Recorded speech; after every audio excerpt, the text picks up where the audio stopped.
যে আপনারা আইন শৃঙ্খলা মেনে চলুন। পুণ্যার্থী যারা, দর্শনার্থী যারা, সবাইকে বলবো যে আপনাদের মূল্যবান জিনিস সামনে রাখুন।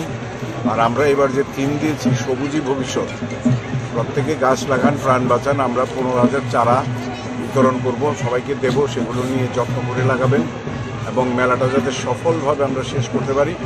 সবারই সহযোগিতা, রাজ্যবাসীর, মেলার যারা আছেন বা যাদের সঙ্গে নিয়ে আমরা এই মেলার কাজ করছি, সবাইকে বলবো, নিরাপত্তার কর্মী যারা আছেন, বিভিন্ন সরকারি দপ্তরের আধিকারিক যারা আছেন, সবাই মিলেই আমরা এটাকে সফল করে তোলার চেষ্টা করব। কাল থেকে এটার শুভারম্ভ হবে মাননীয় মুখ্যমন্ত্রীর হাত ধরে এবং 20 তারিখ শেষ হবে।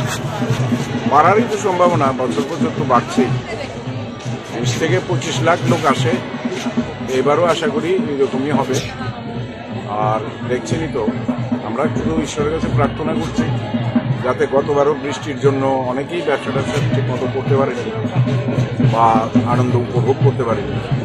এবার যাতে সেগুলো সব ঠিকঠাক থাকে, কারণ এটাতে তো কারো হাত নেই, প্রকৃতির উপর একমাত্র ঈশ্বরের কৃপা ছাড়া এটা সম্ভব নয়। প্রদান করি, আমার সাথে মহারাজ দুজন চন্দ্রায় আছে। মার কৃপার অনুসারে আজকে শনিবার দেবতা স্নান যাত্রা হয়েছে। সময় সকাল সন্ধ্যা 6:05 থেকে 6:30-এর মধ্যে আমরা ওখানে অধিবাস করে থাকুন। রাতে 7:30 দেবতার অধিবাস পূজা হইব। তারপর রাত 11:05 নিশি পূজা, মার মেইন পূজাটা হইব।